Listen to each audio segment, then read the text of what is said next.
Welcome to today's presentation on mastering U.S. legal descriptions. My name is Alyce Hoge, and I'll be your instructor. We had a request to start with a Cajun joke today. So the two main characters in any Cajun joke are, who knows the answer? All my students, Boudreaux and Thibodeau. Boudreaux and Thibodeau. Okay.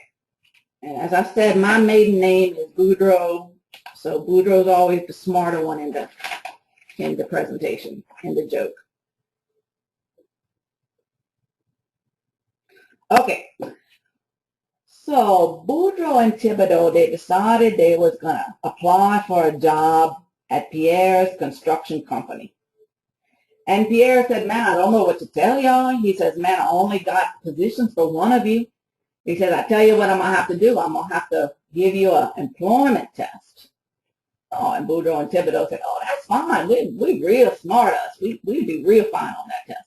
He says, okay. So he says, take out a separate piece of paper. So they each take out a piece of paper. And he asks them a series of questions. And then he collects the papers and he looks at them. He says, okay, well, it looks like both of you made the exact same grade on the job, on the test. But I'm going to give the job to Thibodeau. And Boudreaux said, what?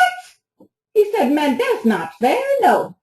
He said, man, we made the exact same grade on the test, and Thibodeau gets the job, and I don't get the job? He said, man, how's that fair? So the boss man said, well, look, Mr. Boudreaux, it's the way you answer the question, Mr. Boudreaux. He said, now let's look here on Thibodeau's test, number 2. It says, I don't know. That's okay.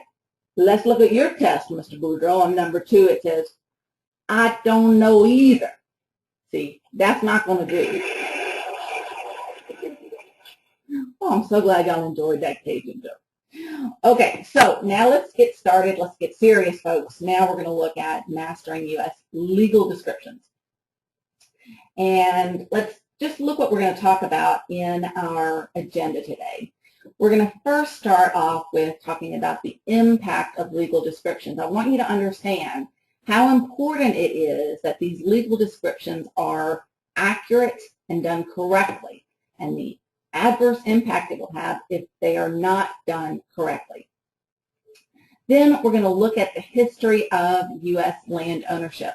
For those of you that have taken a course from me before, you're very well aware that I'm a history major, and I cannot resist the opportunity to look a little bit back at history so we can understand where we are today. And I think you'll find today's history lesson rather fascinating. And then we're going to look at the different types of legal descriptions. The two most common types in the United States are what's called the metes and bounds description. That's what we have in Texas. And also the congressional or the rectangular. And then what we're going to do is I'm going to walk you through how these legal descriptions were created so that you can then calculate and plat any acreage that you might have during the course of your work. And then we'll wrap up with a conclusion, and that's when you can ask any questions that you may have. Okay, so let's begin at the beginning. What is the impact of a legal description? First of all, when we're talking about legal descriptions, you have to understand that the wording of the description has to be sufficient enough so that a normal person can identify that specific tract of land on the ground. If that legal description in the deed or in the oil and gas lease is incorrect, the impact is, for a lease, is it voids the lease. So an inaccurate legal description will actually void the lease. Now, it can be corrected. Okay, you can have a correction deed or a correction lease. But for leasing purposes, keep in mind that recent cases have shown that if you record a lease that has an inaccurate legal description in it, and someone else comes along and records the same lease, but they have the correct acreage description in it, their lease is going to trump your lease. So this is the #1 mistake. According to the AAPL study guide, This is the #1 mistake in conveyance instruments, and it's the most common cause of title failure.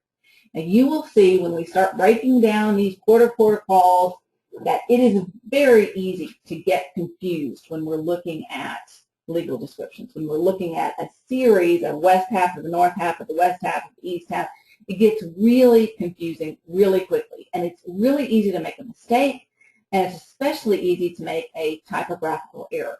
So you want to use extra caution when you're putting the legal description in your lease or any document that is recorded, because it will have an adverse impact if that is not done correctly. So I would recommend that you have someone look it over for you, because after a while your eyes start crossing and the lines get blurred.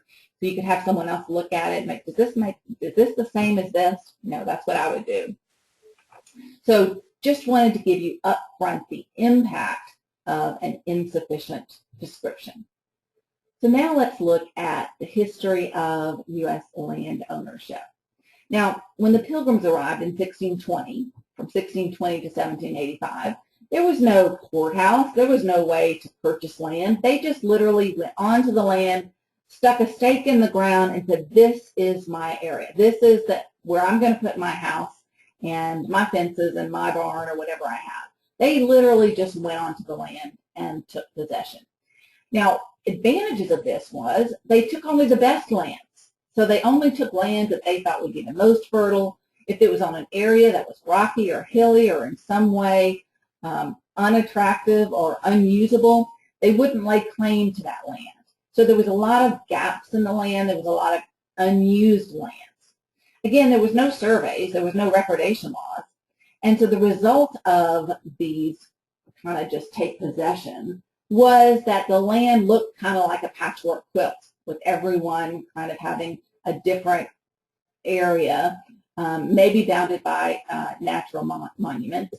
That's the metes and bounds description, and that's what they used in England. So it would make sense that we would then take that system, since the Pilgrims came from England, to the United States, and that was the system that was used in the United States.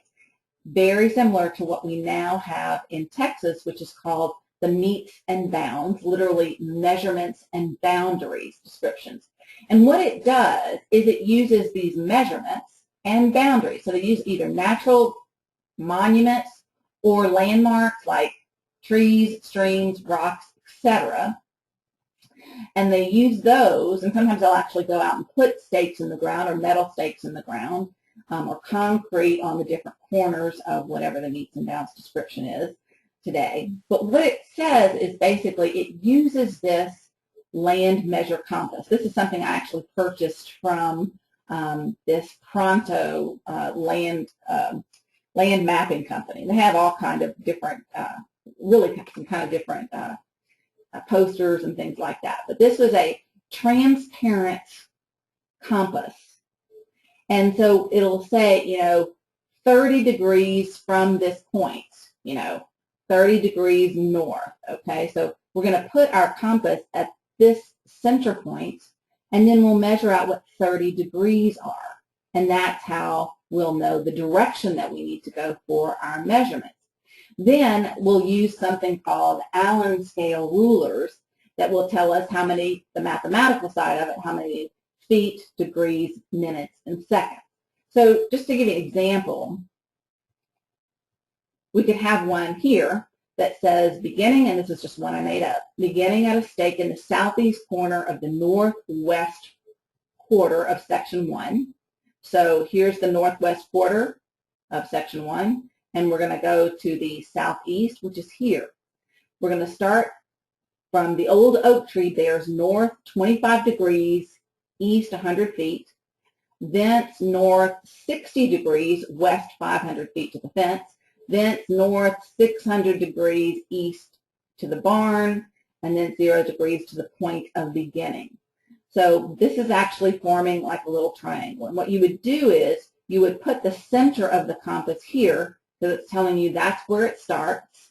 Actually, now that I think about it, this is the example that's in the AAPL study guide. You would actually put this compass at the center point, and then it's telling you the old oak tree there's north 25 degrees, so I would go 25 degrees, and there's where the old oak tree would begin. But it's not telling me to start there. It's telling me that's just where it is.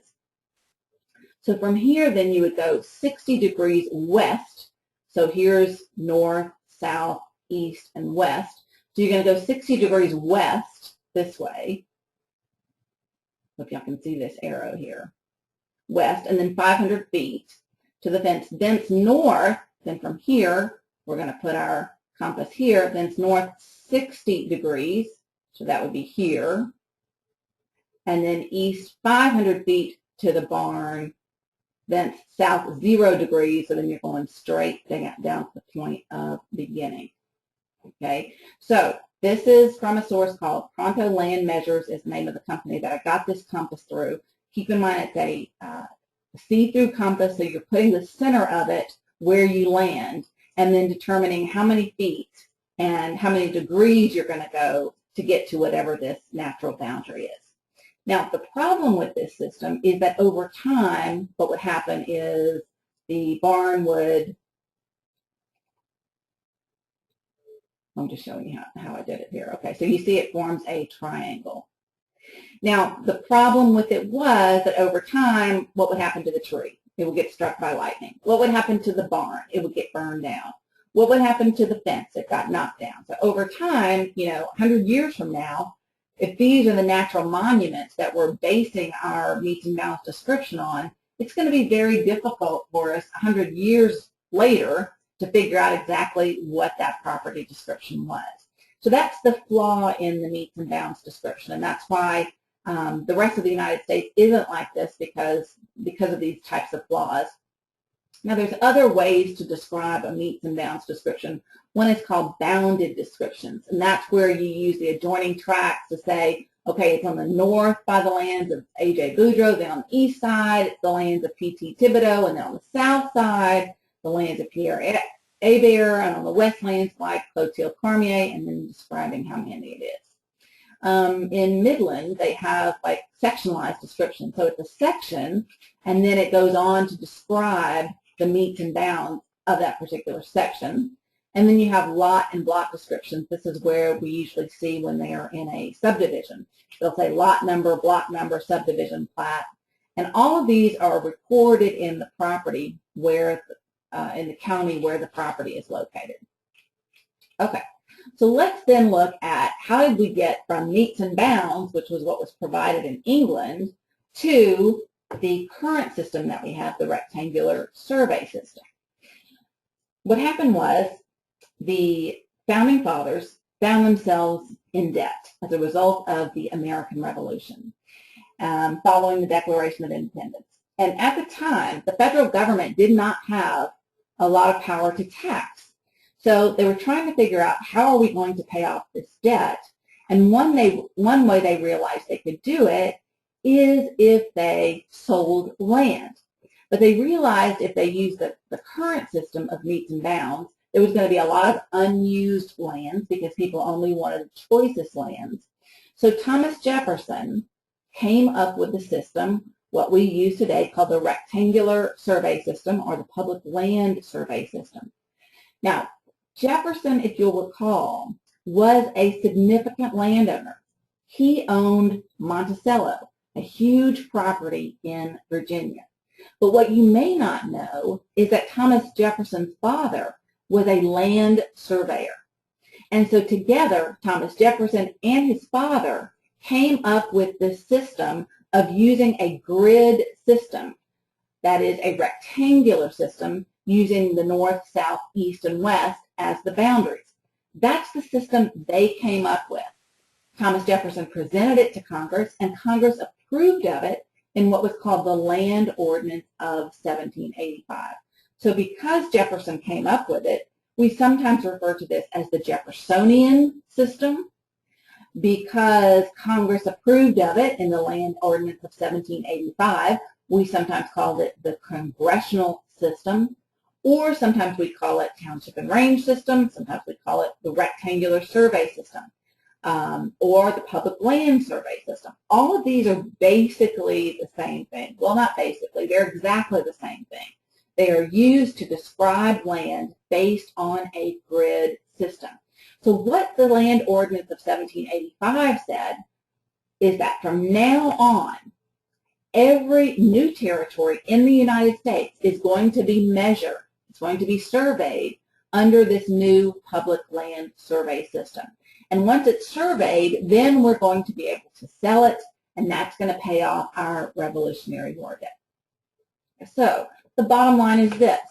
This is not some system that some landman dreamed up in their office, and the idea kind of took shape. This was actually created by one of our founding fathers. Thomas Jefferson created the rectangular survey system. And by the way, now this is the most duplicated form of property description in the world. So this is something that we as Americans need to take pride in, because it's something that Thomas Jefferson created. No longer is the metes and bounds used in the majority of the world, but the majority of the world now uses this rectangular survey system or this grid system. So I want you to be aware of that fact. I bet most of you didn't know that. I didn't know it until I started doing the research for this presentation. So what does the Land Ordinance of 1785 say? Well, the exact language of the statute says that what's going to happen is a surveyor is going to be appointed from each state. And that surveyor is going to divide the territories, going to divide the state into townships of 6 miles square by lines running due north and south, and others crossing that at right angles. So it's specifying that we're going to divide these territories into townships of 6 miles square. So the first thing we have to do is we have to establish the principal meridian. And the statute actually created the first principal meridian, and it is located on the Ohio-Pennsylvania border. And this is actually the monument that stands there on the road which lies Ohio State Route 39 and Pennsylvania Route 68. And it says this is the beginning of the U.S. Public Land Survey System, and it's a registered National Historic Landmark. And then it talks about in the provisions of this act, this is a National Historic Monument. This is the initial point of beginning of the U.S. Public Land Survey System. So the statute itself created the first principal meridian. And then from that point on, each of these states would appoint a surveyor, and they would then start surveying the land.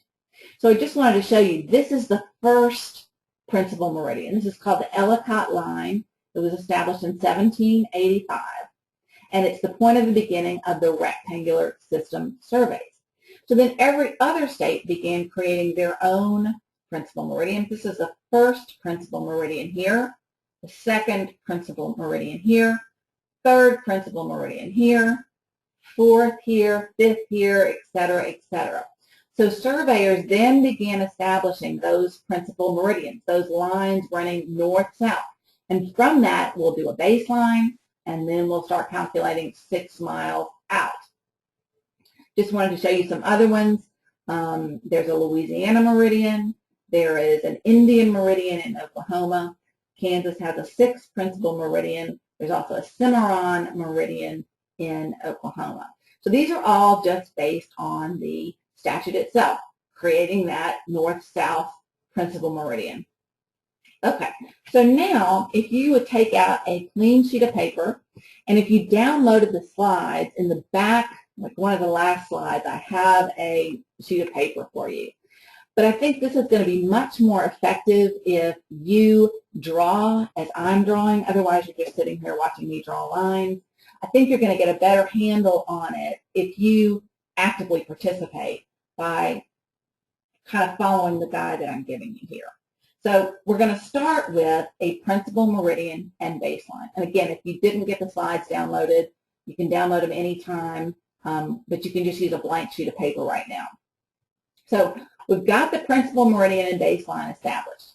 From that point on, the surveyor is going to create a baseline, and then he's going to mark off the township line into grids of 6 miles square or 36 square miles. And the way he's going to do this, he's going to use something called chains and links. And this, I just wanted you to get a visual of this. So this represents one chain. One chain is actually 100 links, or 66 feet. So each of these is a link in the chain. Okay, so they're actually having to go out and measure, and this is a whole chain here. This entire chain is 66 feet. In order to figure out a mile, we're going to have to measure out 80 of these chains. That's the system that they used. And so they would have to find the principal meridian, the baseline, and from that point on, they would start walking out, literally walking out with their horse 6 miles, or 80 of these chains. Now, remember that there was a lot of pressure put on the surveyors at the time because the United States government was ready to start, selling land. And so a lot of times a lot of the documents that I said, this was done with more speed than accuracy. But I want you to get an idea about how these poor people with their horses and, walking out these 6 miles, what they had to do. So I have the wrong slides in front of me. Let me see something. Bear with me 1 second.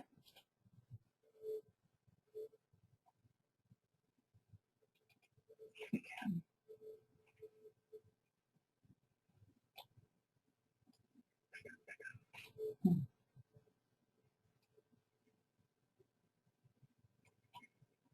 I'm so sorry about this. Just bear with me.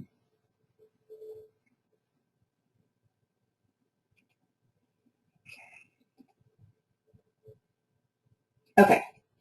So what we're going to do is we're going to take that principal meridian, and we are going to get our horse, and we're going to go to the intersection of the baseline between the principal meridian and the baseline. Now, you're drawing this along, so you're not going to have every slide that I bring up because you're going to be drawing it. And they literally walked that horse 6 miles, okay, or 80 chains per mile. So that's a lot of walking. And then they would designate, okay, that is the line there. That would be the township here, 6 miles. And then they would walk out another 6 miles, and they would create a line there. And all we're trying to do here is form the township. So if you'll just follow along with me with these slides, and then another 6 miles, okay, and then that poor horse and that man are going to walk another 6 miles. And that's how we're going to establish this grid system, okay? Then they would do that to the end of their state, and then this would be considered 1 west. See, we're going north, south, west, and east. So this is 1 west, this is 2 west, this is 3 west, okay? And just write this down as we're going. This is 4 west, okay? Then the next thing they had to do is go east, or go north. So then they went 6 miles north. That was another line. And so here you see they formed this 6 miles by 6 miles by 6 miles is the township.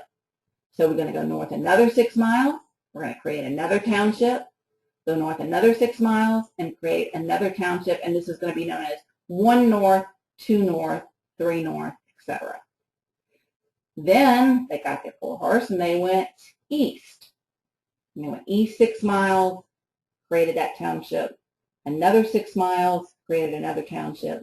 Another 6 miles, created a township. And then they labeled that as 1 east, 2 east, 3 east, and 4 east. And then they went south. Then they went 6 miles south, created the townships this way, and then they labeled those 1 south, 2 south, 3 south, etc. So you'll see a description of, for example, 3 north, 2 east, that would be this township. Or 3 north, 4 east, that would be this township here. So that's how they made the designations of how to identify the specific townships. So then the townships are then further divided into sections of 1 square mile or 640 acres. So they're numbered from 1 to 36. So let's just use, for example, this township here. This would be 2 north, 2 west. And we're going to further divide that township, the 6-mile township, into specific sections of 640 acres or 1 mile each. So 1 mile, 2 mile, 3 mile, 4 mile, 5 mile, 6 miles. This is the township, okay?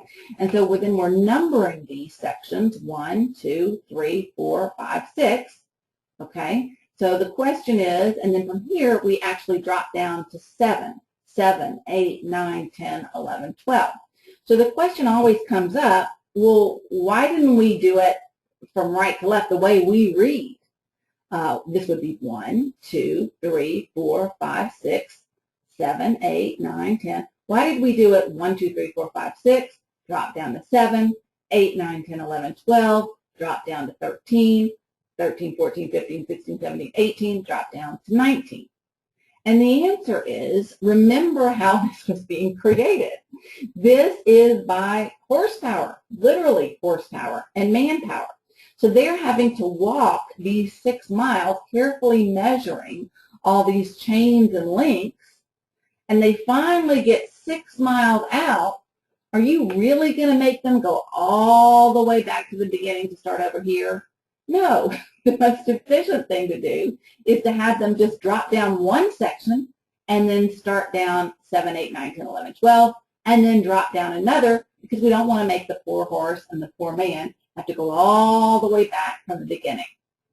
So that's why it's created, the numerical system in the section is created this way. Now, I always get the question, well, then why did they start with 1 here and not 1 here? That would have been much simpler than starting with the 1 on this side. And the reason is, remember, they were coming from the east. They were coming from Pennsylvania. So coming from the east, they're not going to go all the way out here and then start doing it. That's just more work, and it's more time consuming. And remember, they were under a time pressure here. So what they did was they came from the east and they just started mapping out those grids. The statute didn't say how to do it. They just said 6 miles square, and then we want grids of 1 mile each. So it didn't tell them how to number it.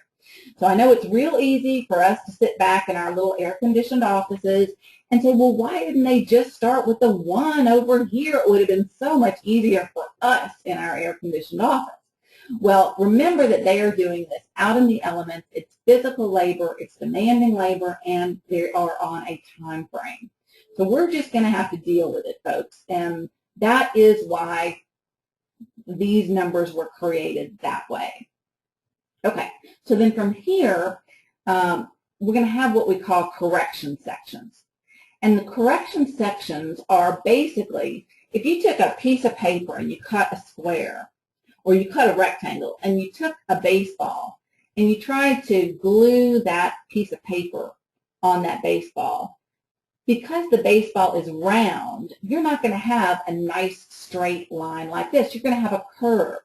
And that is what these correction sections are there for. They are designed to address the curvature of the earth.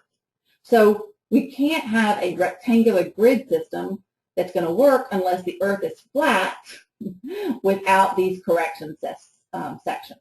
So these are little correction systems, and they're sections, and they're along the north side and the west side of the township. And they are broken out into lots. So this is lot 1, 2, 3, 4, 5. And then these lots come down here. These are the north and west boundaries correction sections. So sometimes you'll see a property that says lot 1, township 2 north, 2 west, section 3. That is a correction section. Let me see, do I have a better example of that here? Yeah. So they'll have for each section here, so this is section 1, we'll have these correction sections known as lots. Lot 1, 2, 3, 4. Section 2 will have lot 1, 2, 3, 4, and all the way through to 6. And then 6 is going to have lot 1, 2, 3, 4, and lots 5, 6, 7, 8. So those are the lots, what we call the correction sections, and they're only along the north and the west boundaries. But I wanted you to be aware of what these different correction sections are, because you'll hear people talk about them, and you'll see them, you'll run across them. So that's all it is. It's 1, 2, 3, 4, and then on 6 it's 5, 6, 7, 8. But it's basically just 4 lots for most of the sections, and those are correction sections. Okay, now is everybody with me? So what happens is each of these sections is then further divided into halves, quarters, and quarter calls. And so I just want to show you how that works. Again, you're going to keep plotting this out on the piece of paper. But just as a reminder, remember those townships are 6 miles square by 6 miles long. That is going to be 6 miles this way. And just think about that horse and that man. And then a section is only 1 mile. So it takes 6 sections to get 6 miles. Okay, so now when we're looking at a map, and this is a typical map that a landman would use, and sometimes this is the map that the landman, the company landman would give to a broker, and sometimes it's something that we have in our company records. Geology says this is where we believe the reservoir is going to be. Go lease anything that's what we call open of record, open of record. So the landman would then look at this plat, or if you're the lease analyst or the division order analyst and you're trying to figure out where this property is, you'll note that it's pretty easy to identify on the map what the different township and range is. This 4 west is called a range. So 5 north, 4 west is here, 5 north, 5 west is here, 4 north, 3 west is here, et cetera, et cetera. But what's more difficult is figuring out where the quarter calls in the section. So this is section 6, I believe, section 5, section 4. This is 33, I believe. My eyesight's getting horrible. But what you're being asked to do, if you're a landman, is just to go out and lease everything that's open of record. So the tricky part is not figuring out where the township and range is. That's pretty obvious from the map. And it's not figuring out where the section is because it's pretty accurately labeled or pretty clearly labeled on whatever the map is that you're using. The tricky part of legal descriptions is these quarter calls. So I just want to show you, first of all, let's just look at the map, just the map, okay? This is a 640-acre tract, okay? Every section is 640 acres. And so what we do is we divide that section into northeast, northwest, and northeast, southeast, northwest, and southwest. These are called the cardinal calls, and they're just directional calls, but that's where it starts with. So the whole section is 640 acres. That means each quarter call, northeast quarter, northwest quarter, southwest quarter, southeast quarter, each quarter call is going to be 160 acres. Okay, so this is 160 acres, this is 160 acres, this is 160 acres, this is 160 acres. The whole top half is 320 acres. And again, all we're doing is we're doing 640 divided by 2, 320, 320. So that math is pretty easy. The north half is 320 acres, the south half is 320 acres. That's 160 acres here and 160 acres here. 16 and 16 is 32 or 320 here. Okay, so as I said, each quarter is, northwest quarter is 160 acres, all right? So I want you to first of all realize how easy it is to calculate the acres. It is logic, that's all it is, folks. If you will use your logic, you will see that it's pretty easy to follow. So if we look at 160, all right, if we divide 160 into half, let's look at this 160. If we divide it into half, half of 160 is going to be 80. So these are 80 acres and 80 acres, okay? If we divide the 80 acres into half, let's do that here, then each of these is going to be 40 acres. 40 times 4 is going to be 160 acres, okay? Then we can further divide these 40 acres into halves, and what's that going to give us? That's going to give us 20 acres each. Okay, so does everybody see? All we're doing is dividing this 160 into however many halves or fourths that the call is asking us to do. So if it's halves, it's going to be 80. If it's quarters, it's going to be 40-40. This is called a quarter call. This is 40 acres. This is basically what they gave to the slaves when they were freed. I forgot what that's called. I think it's the Freedmen's Act. But they were basically given 40 acres and a mule. That is a quarter section of a section. Okay, then we can divide this 20 into half. That's just going to make these 10s. We can divide the 10s into half, and that's going to give us a 5 each.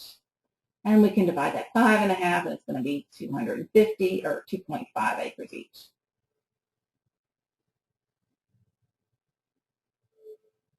Okay, so the acreage calculation should be fairly straightforward. It shouldn't take a lot of thought to figure out that half of 160 is 80. So I want you to be confident going into this next section that you know how to calculate at least the acreage. And we're going to have a couple of problems at the end so you can apply your knowledge. But I just want you to be able to see that this calculating the acreage is really the easier part of it, I think. Okay, so then let's look at what each of these is called. So this is called the Northwest, all right? You will see it written either as Northwest/4, which is the Northwest quarter, or Northwest without a slash, just 4, or simply as Northwest. All of these are going to be the same designation, but you'll see it written differently by different people on different deeds, on different leases. So just want you to be aware that this is all really the same thing. Northeast quarter with a slash, without a slash, or just plain Northeast. Okay, so we know this is the Northwest quarter, Northeast quarter, Southeast quarter, and Southwest quarter. And whenever I'm trying to calculate or plot acreage on a map, I always draw my square, and the first thing I do is I write this in each of the corners. Okay, and I've done several classes. Let's see, how do they do that?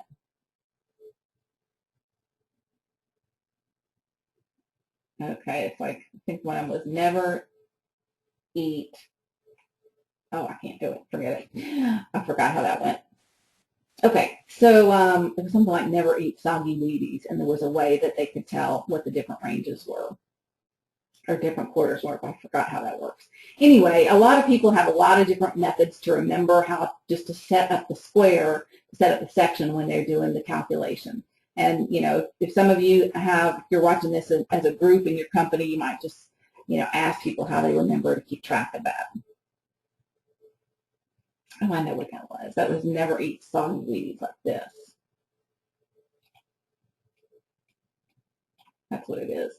Never eat soggy Wheaties. Okay, so so people have different acronyms that they remember this. I always remember that this spells the word we, W-E, so I'm always going to start there. Okay, so now let's go to the next.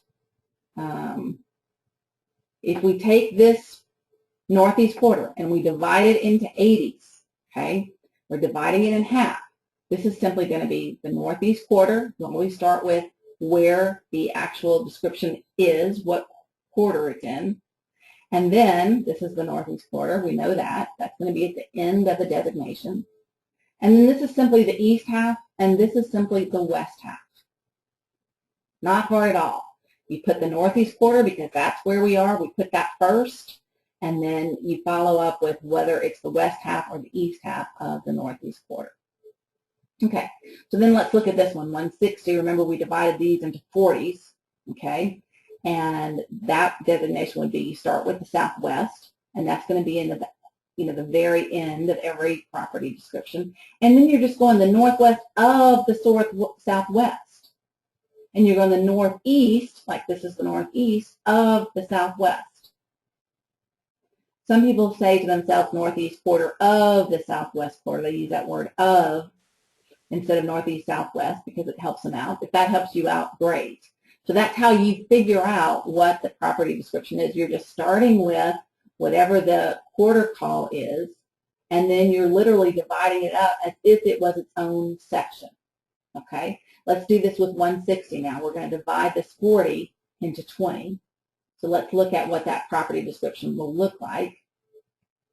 Now we're dividing into 20. Remember, these were all our 20s.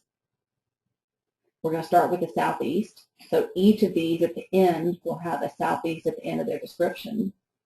And then we'll divide out, it's the northeast quarter. This is the northeast quarter.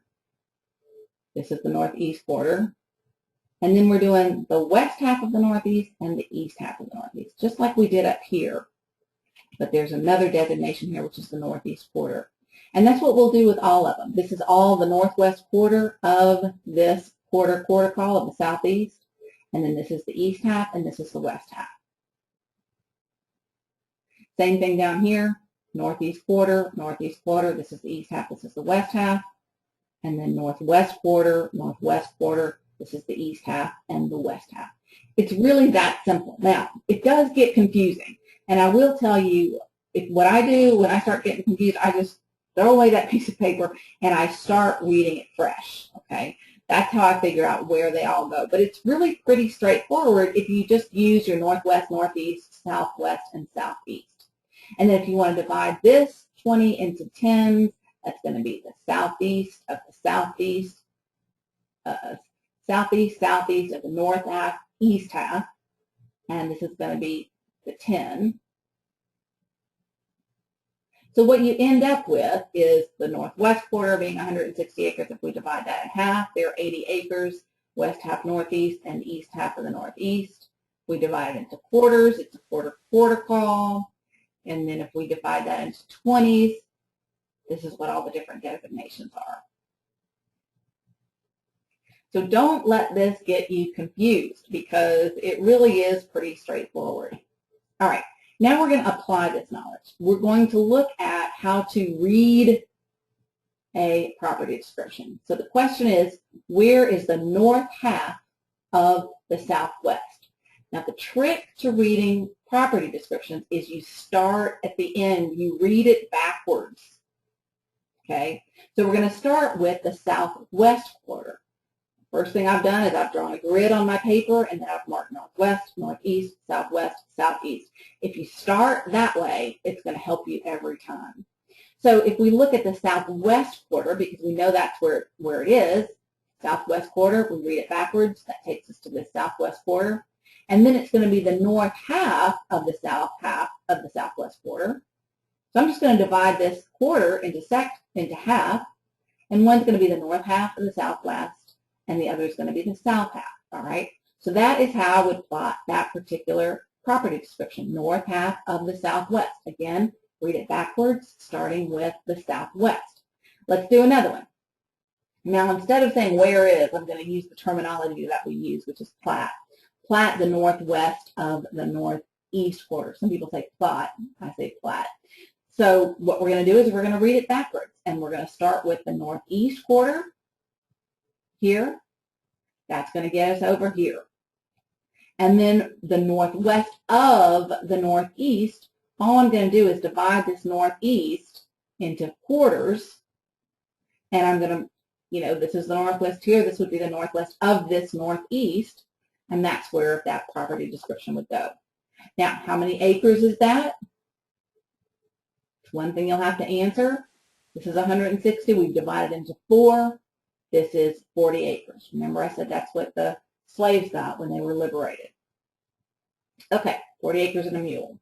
Okay, so now let's look at the northwest, southeast, northeast. This looks like it's a lot more complicated. It's not if you read it backwards. Start with the northeast quarter. That puts me over here.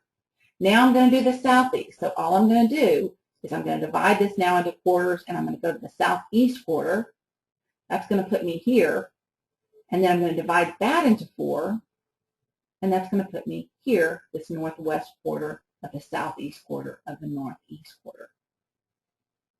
Take it slow, take your time. That's the best way to do it. Okay, one more. Now, this is tricky, folks, because we have a comma in here. And if we have a comma, that makes it 2 different tracts. This is tract 1, this is tract 2. Okay, you'll note if it's all one tract, it'll just be southeast, northeast, east, et cetera, et cetera. But if you see a comma in there, that means we're platting out 2 separate tracts. So the first one's easy because it's the northwest quarter. and that is, well, we'll start with this one. Start with the northeast, divide that into 4. This is going to be the southeast of the northeast. That's one tract. And the other tract is the northwest. So tract 1, tract 2. Watch out for that comma. If you see the comma in there, that means it's going to be 2 separate tracts. And that's really all there is to reading these township and range property description. Let's do one more. Again, we have a comma in here. So I'm going to start with this tract. Southwest quarter tells me I'm going to go to this southwest quarter here. Oh, I lost it. Southwest quarter. And then I'm going to go to the northwest of that southwest. So I'm just dividing that southwest quarter into 4, and I'm going to the northwest. Now I've got another comma, so I'm going to read this as a separate tract. So I'm going to start with the northeast,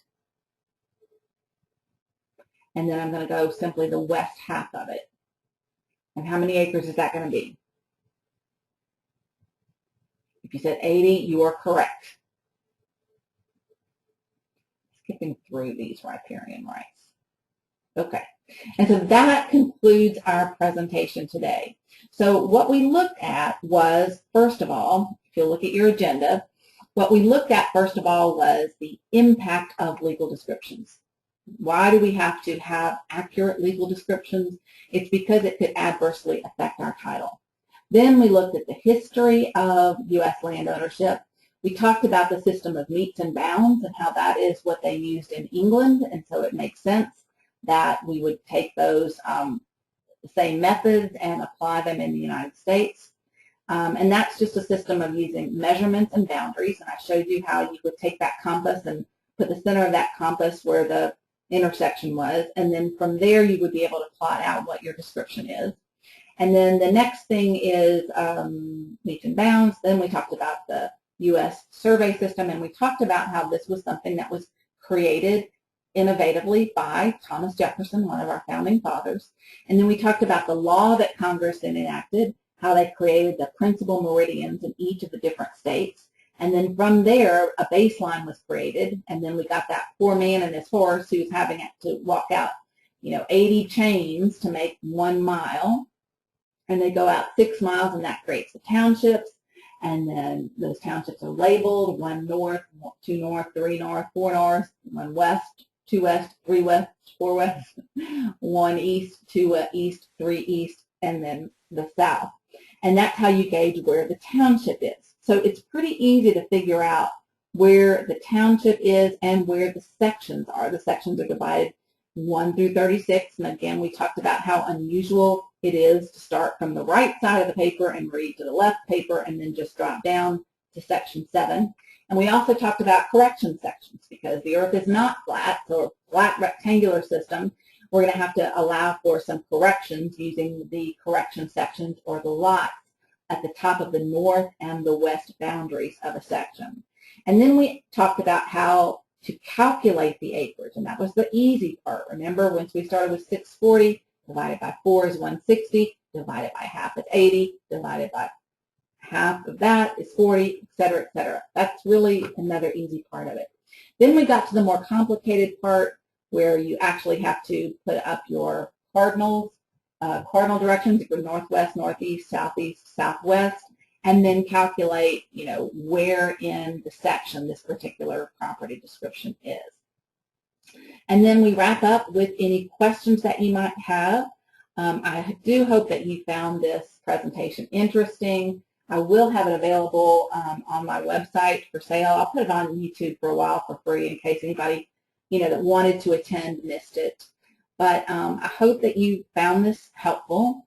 Also, I'm teaching a professional land management course at Midland College, and the next module starts on August the 5th. And registration closes that same day, August the 5th at noon. And it is on the oil and gas lease. If you only take one online class this year, this would be the perfect one to take, because we really delve deep into that oil and gas lease. That's something every land professional needs to know how to read and analyze. So I would encourage you to go to the Midland College website. That's Midland College PPDC website, and you can find the registration there.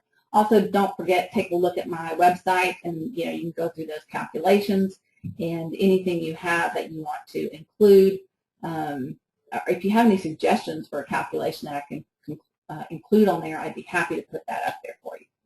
Okay, so now I'm going to stop recording. Thank you for attending this presentation.